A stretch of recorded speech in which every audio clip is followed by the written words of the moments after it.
In 1923, the University of Alabama offered Wade their head coaching position.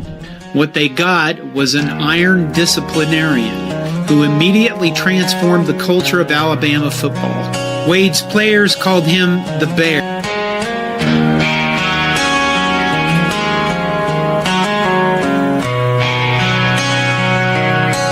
We ride with legends, we roll with pride. From Wade to Saban, the Crimson Tide. 18 rings, the record's clear. Dynasty built year after year. We teach the past, we preach the now. We break it down, show you how. From Bryant's grit to Bama's roll, we stomp the field and on the score. Around the herd, we speak the truth. Where glory lives and legends prove.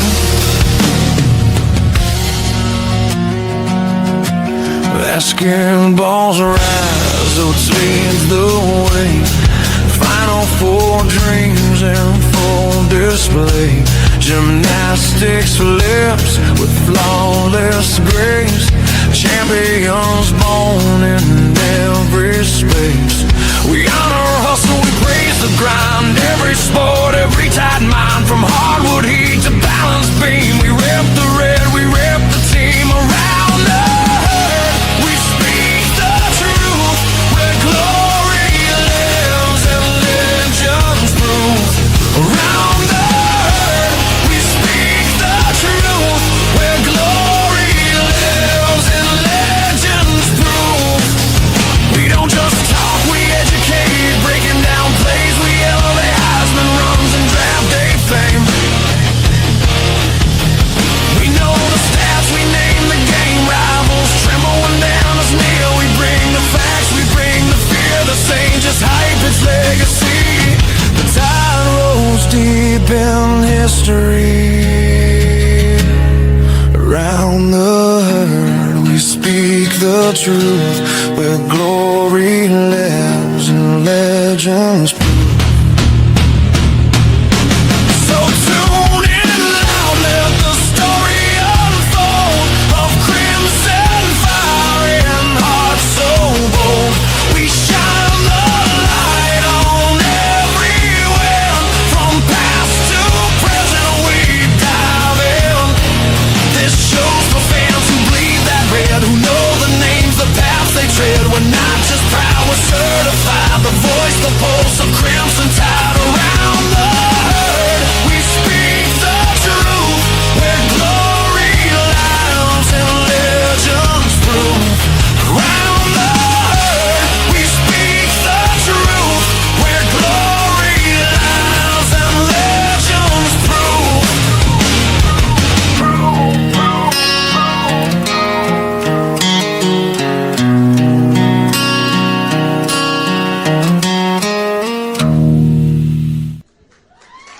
Boy, it gets me every time. That's what if that song don't get you, I don't know. You're not human. You're not human. I mean, you must be a robot. Welcome to Around the Herd right here on Tight Sports. Woo, man. That song gets me. Roll Tide, y'all. Welcome to the show tonight.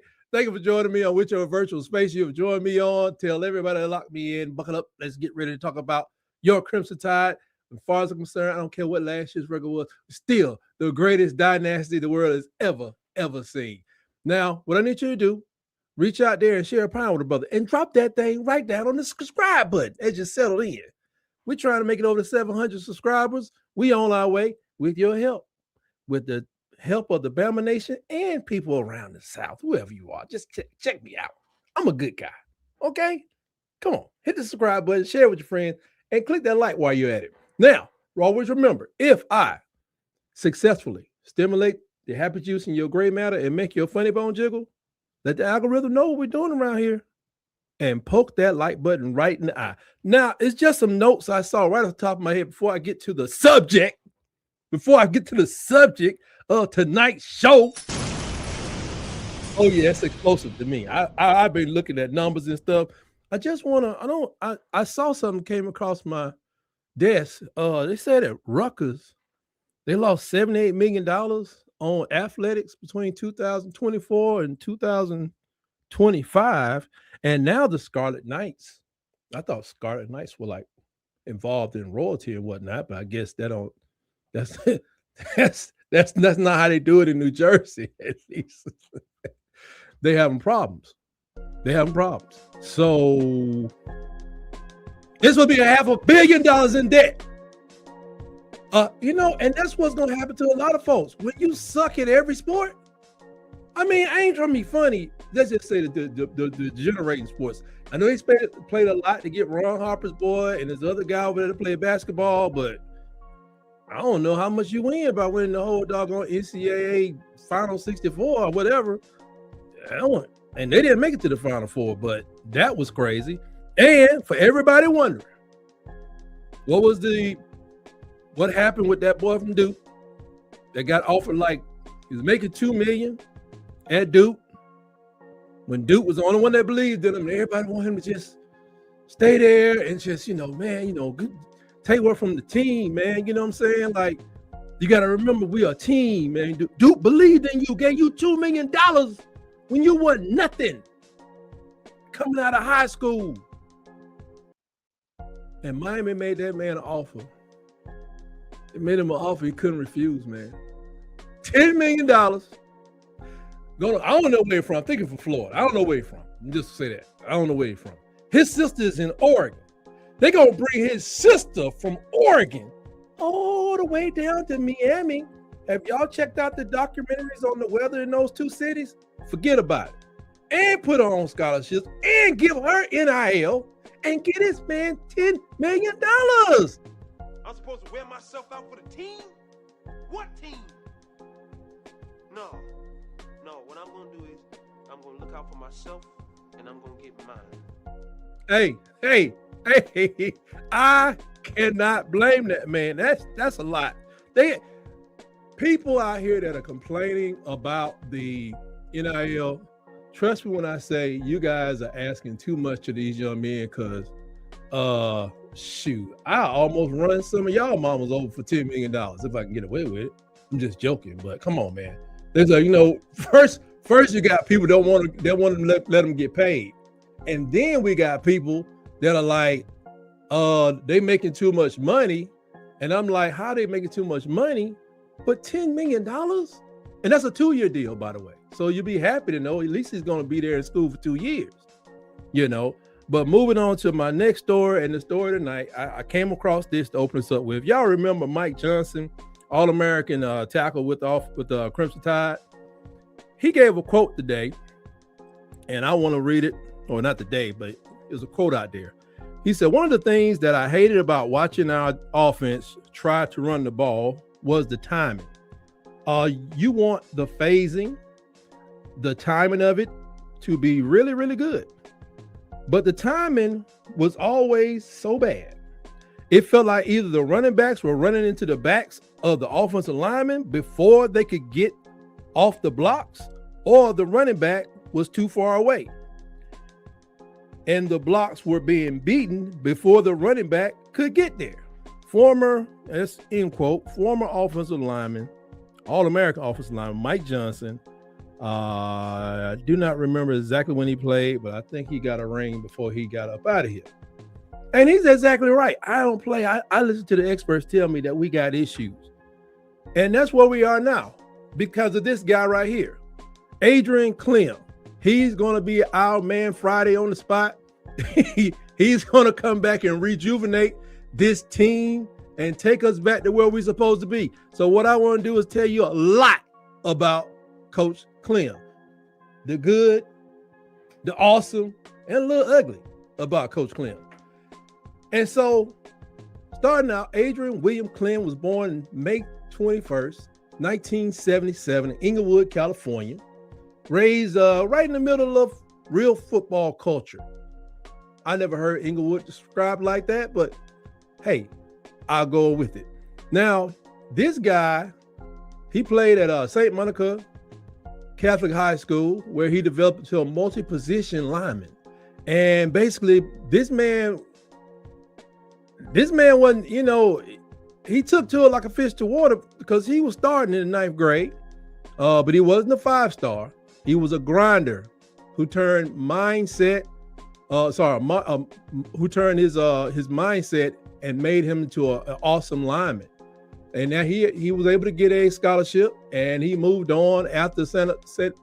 Monica High School out there in Santa Monica, California. This man, I guess since he wasn't going to go to USC or the big schools at the time, he did what I think I would do. If you cannot play for an absolute winner, hey, play football in paradise. That man went to Hawaii. He went to Hawaii and he played with June Jones. Can you believe that? By his 9th, 10th grade year, man, he was already working in the trenches, man, becoming working on his footwork, his leverage, and I think he just got one of the motors that don't stop, man. He had grades, he did all that good stuff. And, he was seen as a developmental player coming out, but he was a tough prospect. They think that he had more raw power and a great attitude than all that technique coming out of high school. So they had to work on that.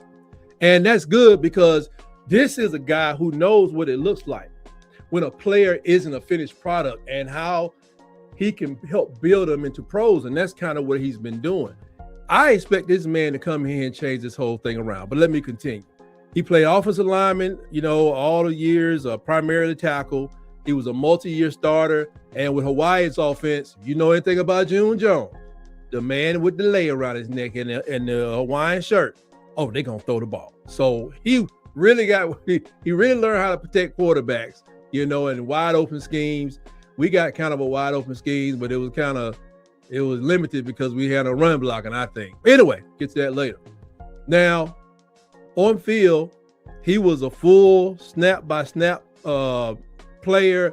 He worked and worked and worked at Hawaii to become a 2nd round draft pick.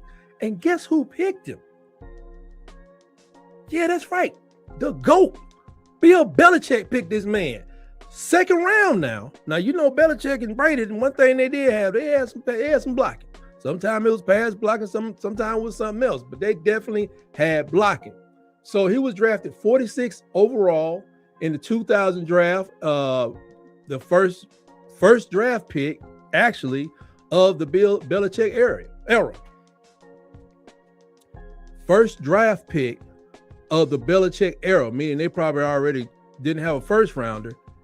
This man, you mean to tell me this man is the first? Bill Belichick got out there with his hoodie.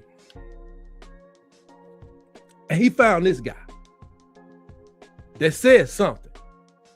Because they had plenty of great linemen come through there. I won't say great, functional. They all blocked. Six Super Bowls, 10 Super Bowl appearances, something crazy like that.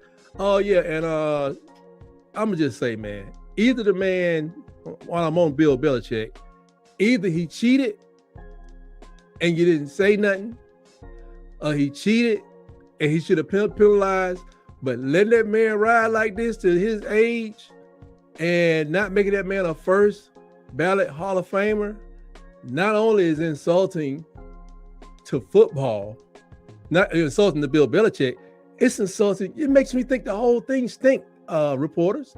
So this is for you, reporters, because it don't make no sense. Why you didn't do your exposés and your investigative reporting back then when it meant something?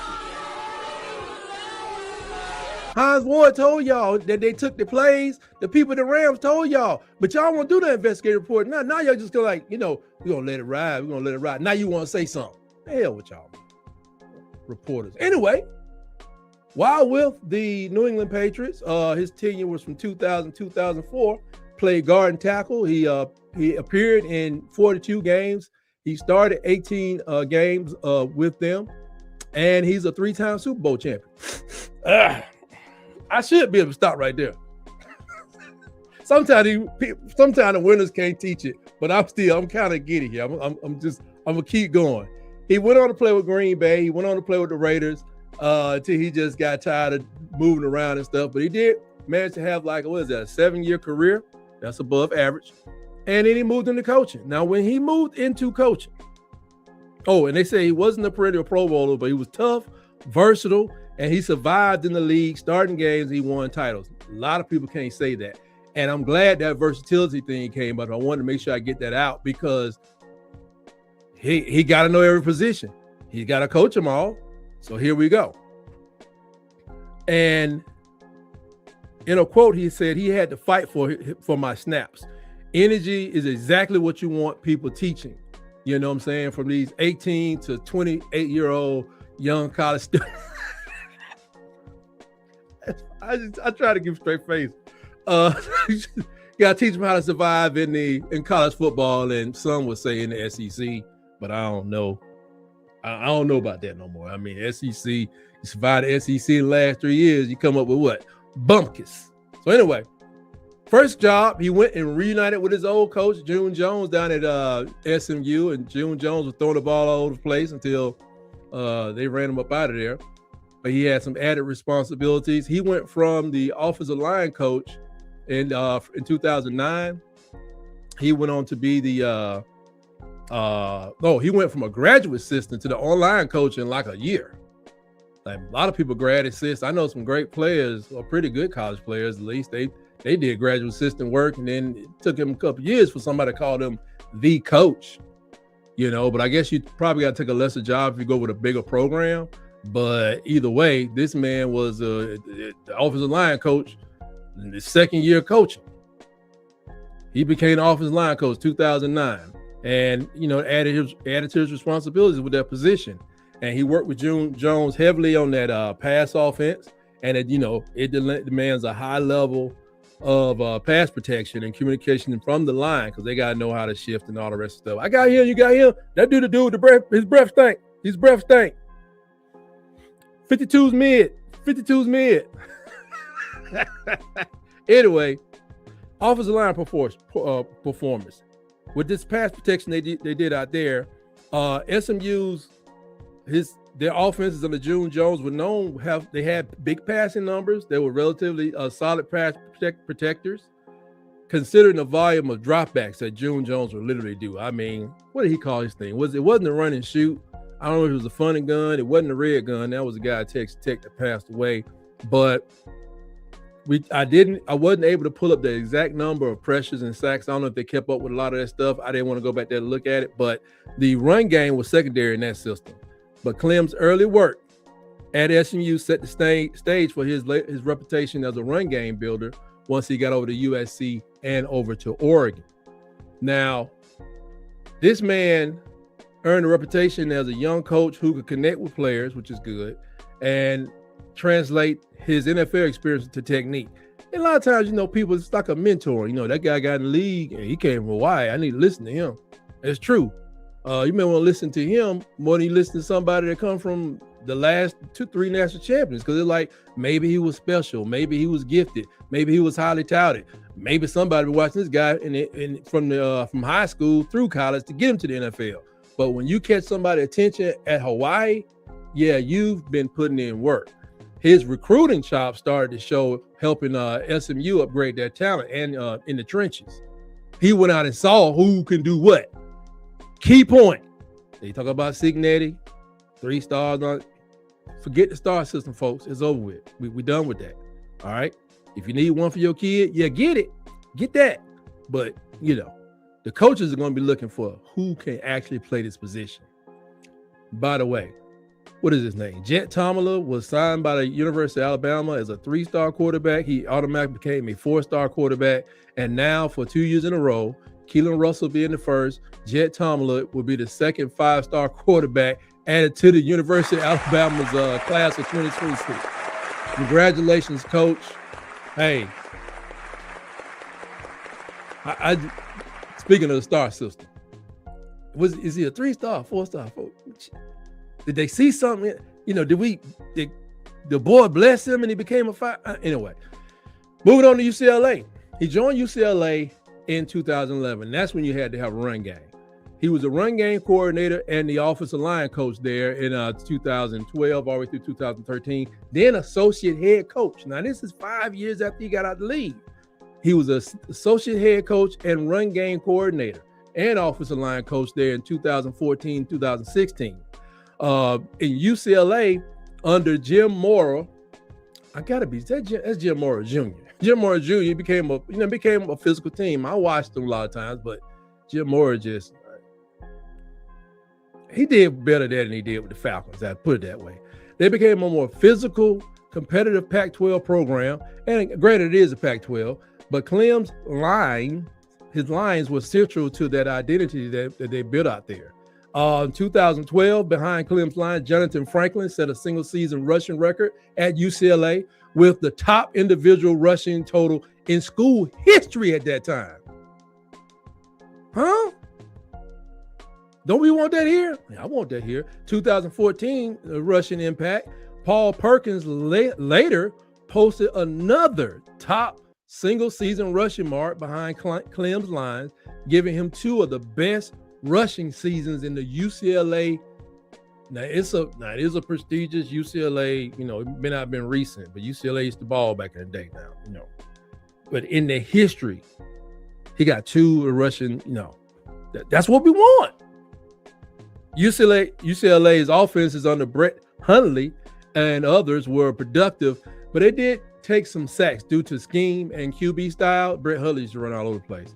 And the offensive lineman only sack responsibility, it isn't broken out. I'm not going back in 2014 looking that up. It should be relatively available on Sports Reference, but I ain't got time. I got to stick, hit, and move. So when it talks about Alabama, even some sack totals and the overall output and run game dominance shows that Clem can build a line that moves people and creates explosive plays. I hope this is what we're getting, because like I said, it's going to be nut cutting time for some coordinators next year. If one don't step up, and if one didn't, if this thing goes backwards, a coordinator got to go next, right? It won't be Kellen DeBoer. It'll be a coordinator. And maybe he'll get two more chances, depending on how he does in 2027.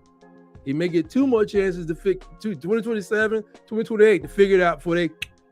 But we going in a good direction. We're trending up, folks.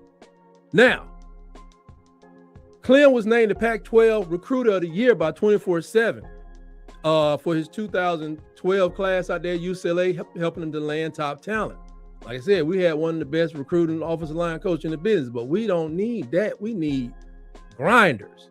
He's widely regarded as one of the best recruiters on the West Coast, especially for offensive linemen and the front seven talent. Now, I said the good, the awesome, and the ugly. As soon as this man gets this award, Clem was suspended in 2000. He was suspended in 2016, man. Amid investigations into alleged recruiting violation. Details aren't public; they're kind of complex.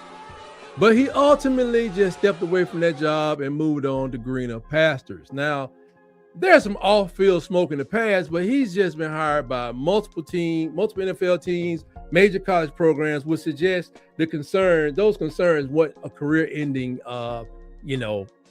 it was. Who knows? 2016, he could have bought somebody a meal at Applebee's. You know what I'm saying? Ruby Tuesdays, 2 for $20. Let me tell you, you go to Ruby Tuesdays back there and say 2 for $20. They don't mean $20. It means $40. Oh, me and my wife almost set that son of a off. But I digress. Now, got that behind him, and like most people do, they get a little issue. He moved on to my Pittsburgh Steelers. He was the assistant offensive line coach from 2019 and full offensive line coach in 2021. He inherited an aging line. This is right there when Ben was still not able to throw defensive linemen off like he used to. It wasn't very good, but it was because we had just questionable quarterback play. I'm still a fan. I watched it. It was crazy. The running game struggled in this era. Even though Najee Harris, he produced volume. He was a 1,000-yard rusher almost every year he was there, except I think for the last one. The issues were much roster as they were scheme, as they were coaching. It was a bad thing. I do not the way the Steelers work, you cannot put that on an assistant. That's going to be something with Tomlin and the coordinators. They just couldn't get it worked out. And the fact that Ben was very old and would not retire 3 years earlier than he should have, or than he actually did. Sacks were allowed, were concerned, but again, this was a unit on a rebuild type mode with limited personnel and a QB. He just couldn't move like he used to. Man, Ben used to just take people and slap him like he was Thanos. Dare you come and try to place pressure on me? I'm Big Ben. Big Ben started looking like Big Ben Gay back there after a while. It was ugly. Y'all remember Ben? 3 years before he retired, Ben, he had to keep his arm like this because of something happened to him on the field. It had a stick up under and everything. This is what he did. And they brought that man back for additional 3 years. I was like, this is crazy. I love my Steelers though, but that was crazy. Now, inside the league, even with mixed results, Clem's NFL experience and teaching ability, it kept him high in demand, leading directly to his Oregon position and, Patriot opportunities. Man, when he was at Oregon, he had the role of associate head coach, offensive line coach, run game coordinator under Dan Lanning. Clem was there for 1 year before leaving for the Patriots. Mama called you got to run sometimes. But that 1 year was loud. Oregon finished number 1 in the nation in sacks allowed, and that's what I'm talking about. We need that. We need that. And I'm still going somewhere. But before I do, I got a couple comments out here. He said, how much? Don't you worry about how much. Thank you for dropping in. And then it said, don't sound like the old line. Yeah, it wasn't his fault, man. It's a team thing, but it's like when I think he's still more of a college guy based on his background and his experience. Because whatever he could do in college, I think he's one of the people that can teach it. And they're gonna listen because he got them championship rings. You know what I'm saying? But a man saying, water boy, don't mess with the champ. But you gotta listen to the champ. Officer, get DC's country. Anyway, one of my favorite lines, favorite movies. So he finished number 1 in the nation. They gave up I saw a couple different numbers. It was like between 5 and 9 sacks the whole year. Now I know that was a Pac-12. I don't care though. I don't know. Even as weird as defenses were over in the Pac-12, I know the SEC is better, but was the SEC 3 times better? Because Alabama gave up the whole season 32 sacks. So if it was 9, these notes are saying 5 to 7. 7 times 3 is 20. SEC was not 3 times better than the SEC. Maybe 2.5. Yeah, SEC was probably 250% better than the Pac-12, but not 3. I mean, that's elite, high-powered protection. And then if you get the players from the SEC, teach them to do the same thing, or tell this one he can't do it, they got to figure it out and not be rotating 8 people because you don't know what you need. I ain't seeing it yet. Man, we're going to the Tennessee game. What you mean you don't see? Better get you some glasses. Anyway, and also, this is one of the great Bo Nix, right on time, DC. This is one of the great Bo Nix. He was able to complete 71% of his passes, 3,593 yards. He took 5 sacks. I think the other quarterback took some more sacks.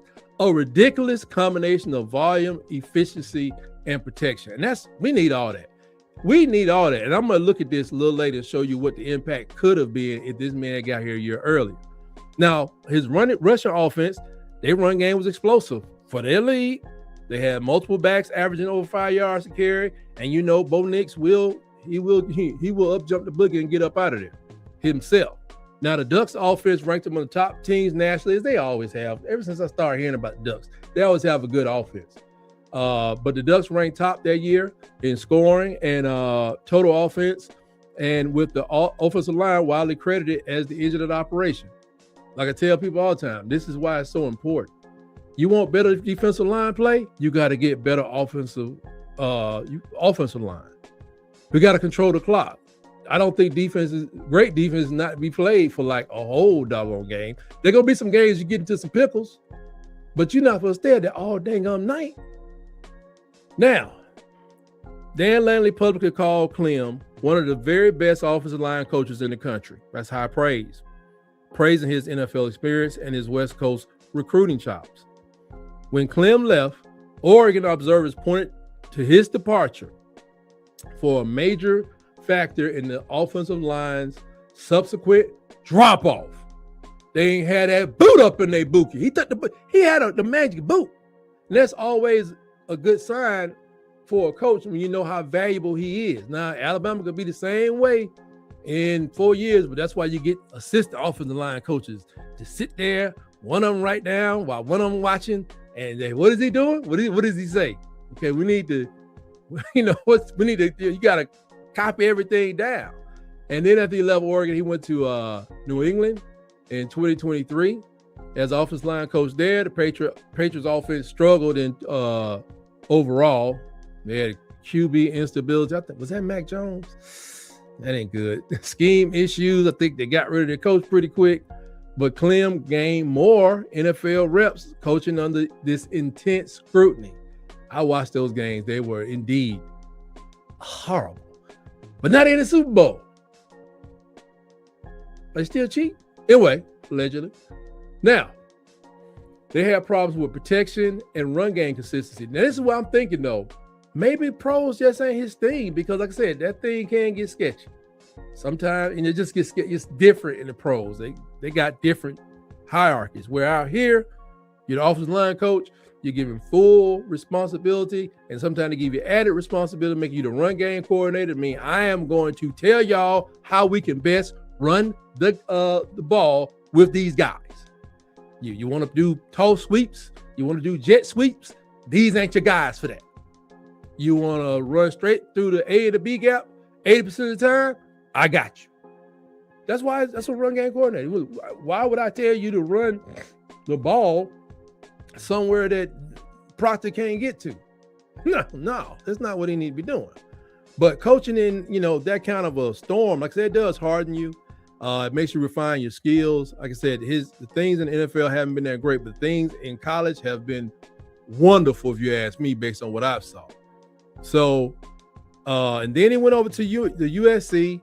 Won't go too deep on that. At USC, he switched over to the defense side. This is a man that's definitely getting himself ready to do something bigger and better in his life. He was the senior defensive analyst with USC in 2025, trying to give him a different vantage point. And, they let him, see what you look at the ball from a different side. How are you getting ready for my offensive line? So I like that. But he spent a year there, and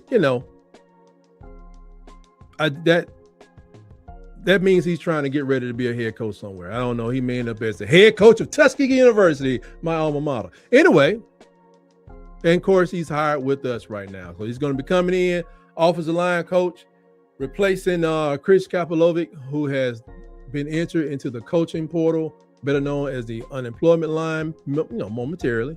Caleb Boyd gets a coach that's done it in the NFL, dominated at Oregon, and recruited at an elite level at UCLA. He's coming to Tuscaloosa with 3 Super Bowl championships, widely respected as a technician and recruiter, and fresh off of leading one of the best pass pro units in college football, that being at Oregon. Swagger factor of this guy, man. This is not a safe hire. It's an aggressive hire. It's an aggressive move to put a proven person in that trench, to create us some monsters in that trench. He's in charge of protecting the Tide's quarterback and unlocking his run game. I mean, I told you, I've seen the running back stop, but when there's no hole, or you're watching the butts, if you're the running back, you're watching these folks' butt. Right? But if that butt is not where you think it should be, I guess you won't just plunge in that hole if you think that butt's supposed to be turned this way and that butt's supposed to. I don't know. We need to emphasize what this guy should be looking at so this guy can run just with no. Everybody's not Derrick Henry folks just going to plow into it and keep going on Bo Scarborough. Some folks, they see it all week. They expect it to kind of look like that later, but I don't know. It's like a catastrophe the whole season. And it really was a big drop off in the sacks and everything because of Jalen Milroe. So it even looks worse. So Jalen would get out the pocket. He took enough sacks, but this thing they did the Tide was kind of that's wide open, man. 32 sacks. That's a lot.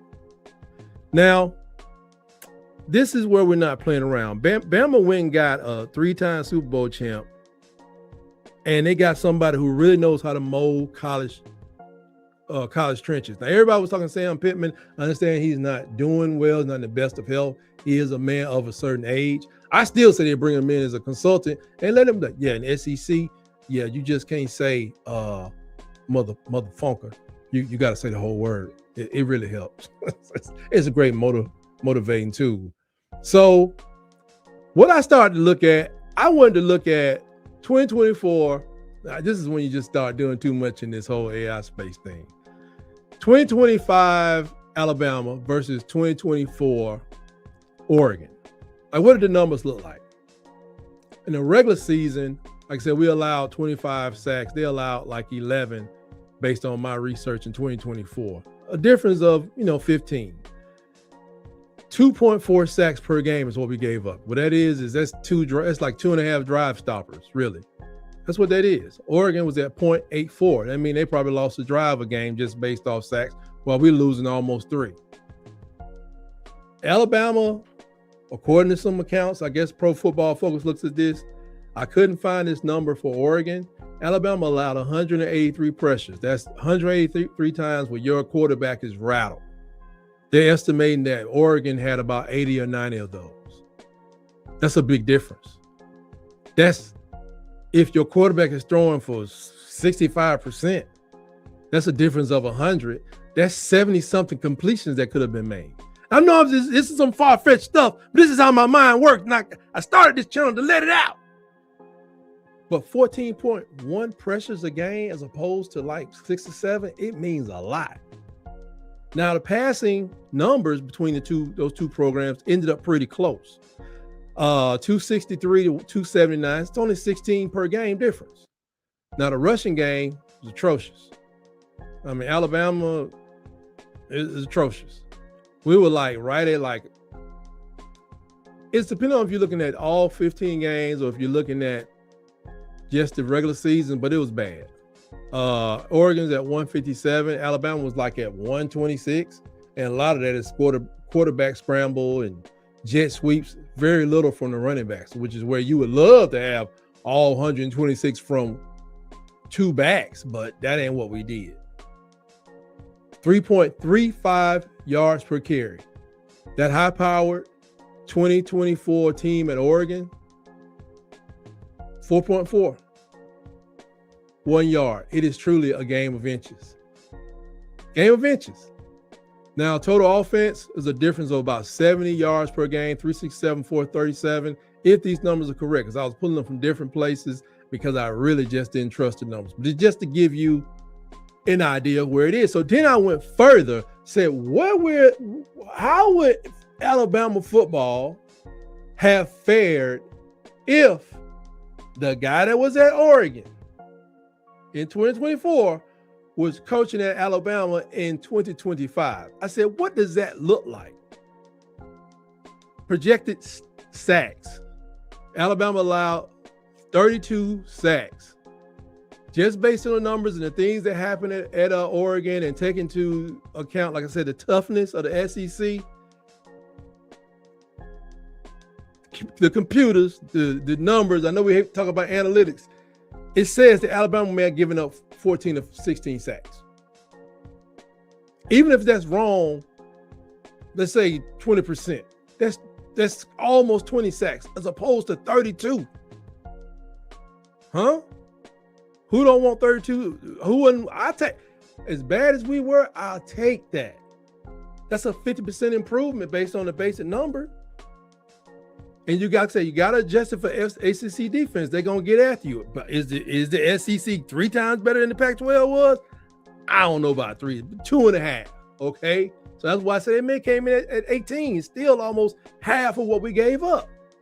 That changes your whole offensive identity just in that one number by itself.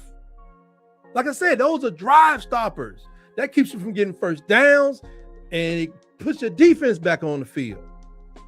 Projected pressures allowed. We allowed 183. The computers think we would allow 95 to 110. Raise your hand if you want some of that. Another 40 to 50% reduction. I don't know what the coach was doing over there. I'm just saying, if that's possible in Oregon, some of that's possible at the capstone at Alabama.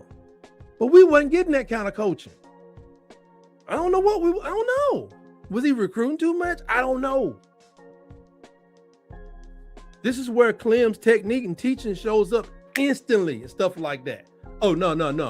This one right here, yeah, you want to just pull him by his face mask a little bit. I don't know what they teach him. I'm just saying, I'm just looking at numbers. I like looking at numbers. Projected pass increase. I had to play with these numbers a lot, but they think we'll go from 240, 260, wherever we were. It'll go up to about 280 or 295. Because what? He's going to complete more passes, even if they are 7-yard passes.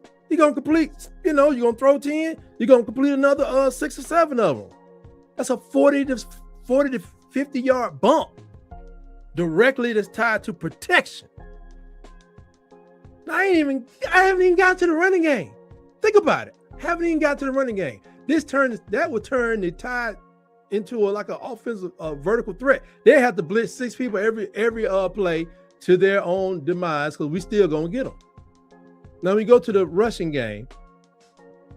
Alabama could go from, this is gonna sound crazy, from like wherever we were, we're gonna go up to somewhere between 160 to 180 yards rushing per game.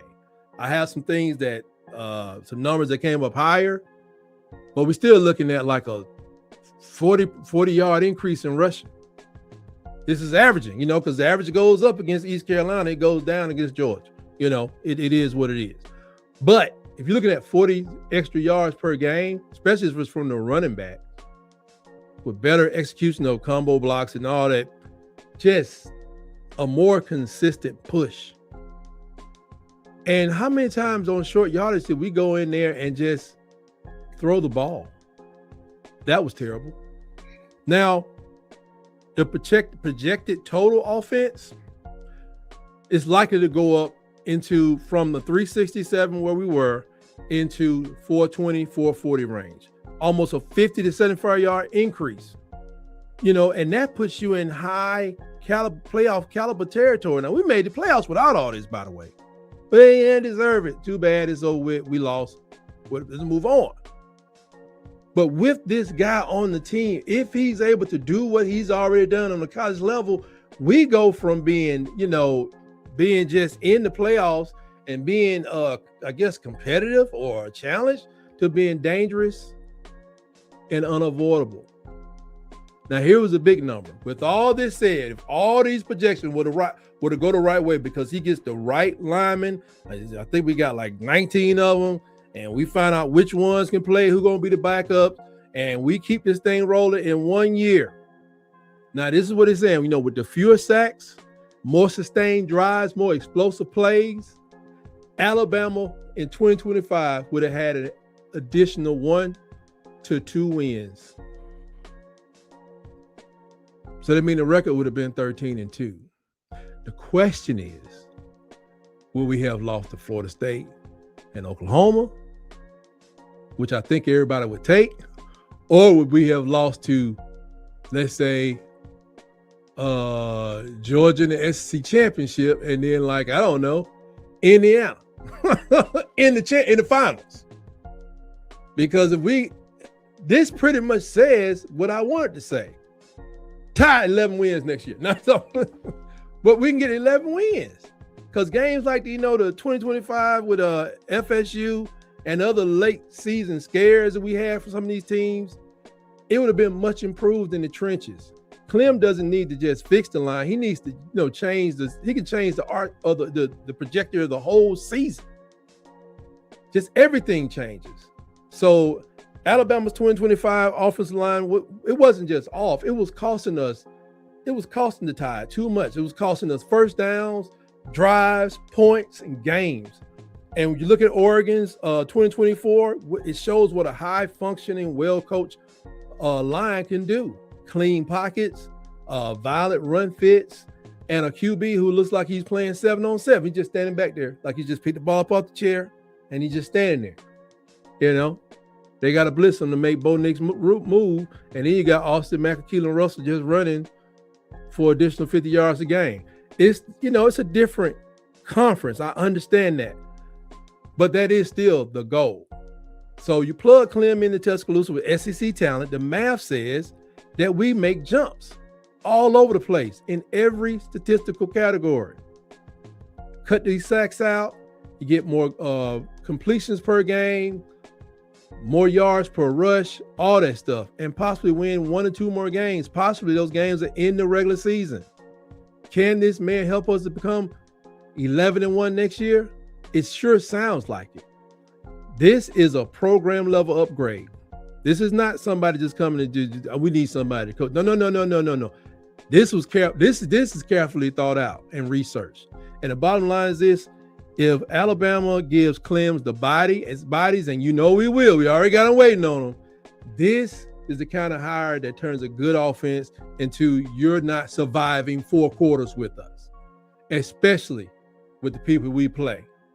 You know, the SEC, which is full of just organized fist fights, and then we have to go punch the leftover people, punch them other suckers right in the mouth in the postseason. And it's time for me to get up out of here from talking about the postseason and go into post show mode. But I got additional comments. DC said he's looking up at Auburn, and that's not a good sign. Okay, all right, that's okay, all right, yeah, okay. He's looking up. Is that what it is? I think he's looking up at their hat, seeing how good that hard hat I made for him look on his head. That's what I think he's looking at. And then DC comes and said, "You got us believe that. Y'all better believe." I don't want to see nobody hurt next season. Well, actually, temporarily, a couple of possessions, wind knocked out of you, pinched nerves, you know what I'm saying? Like, stingers. When the offensive line gives your defensive lineman and linebacker stingers, hey, that's not so bad. Anyway, thank y'all for joining me today. Don't forget to smack that subscribe button and flick the notification on so you'll know when we're going live. And don't forget, very, very important, poke that like button right in the doggone eyeball. And I want to thank y'all, all these podcasters out here for making Alabama great again. That is Be Sharp, it's Sharp Shoes Podcast, Kangaroo Black, Bama More, The Long Run with Piano Man and Rags and Fitness. I ain't had to take a deep breath like that since I was playing saxophone. And all the best to the brothers over at Auburn Addict. DC, thank you for joining me today and chiming in.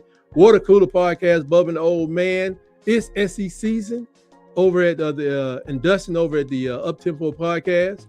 The Hunky Beard himself, a.k.a. Rooster Mac, and Vandy Kid Chris over at the Golden Broom Podcast. One day I'm going to put this thing up, and I ain't got to read. Anyway, I'm looking forward to spring and news, and I want to figure out who this guy. I wonder who he would have been starting as a starting 5 last year, but I'm really looking forward to seeing who. Is this freshman going to be able to stay on this line with this guy? Or were we just in a pinch? I just want to see, because I don't know. I want to see, what is this offensive line going to look like coming up? Is it going to be full of like experienced people? Is it going to be a bunch of the people that transferred in? Oh man, it's going to be some exciting stuff. But that's all I got for this evening, folks. Always remember, in everything you do, I don't care how it goes, always remember, roll, tide,